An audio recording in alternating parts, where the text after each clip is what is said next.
Членовите на спортско-риболовното здружение Кочански рибар извршија уште едно порибување на акумулацијата Градче, при што беа пуштени примероци од крупен крап.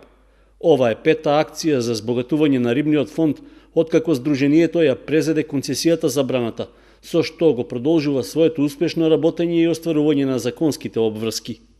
Рибата е набавена од сертифициран рибник и репроцентар од Неготино, со кој и досега кочанските риболовци имаа успешна соработка. При тоа потрошени се околу 70.000 денари, сопствени средства собрани од членарина, од продажба на риболовни дозволи и од други извори. Целта на самото риболовно здружение е збогатување на рибниот фонд во самата акумулација. Тоа е воедно и афирмација на рекреативниот риболов, односно како спорт во нашата општина.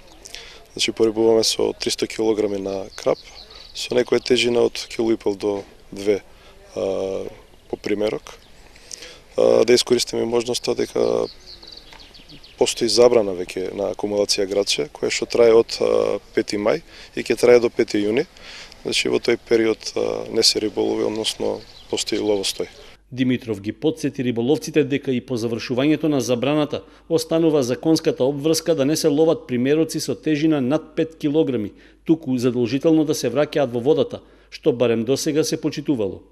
Од здружението Кочански рибар планираат да извршат уште едно порибување со покрупни примероци, но и со подмладок на крап.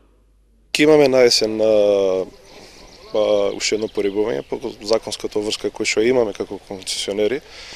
Тоа мислиме да го направиме кога ќе го организираме и направорот, кој што еден вид како традиција веќе ќе го правиме.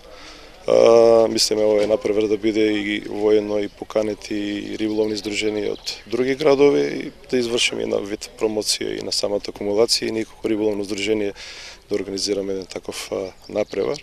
Интересот за риболов на браната Градче е голем и досега од здружението се издадени над 100 годишни дозволи, а дополнително се продаваат и дневни дозволи за риболов.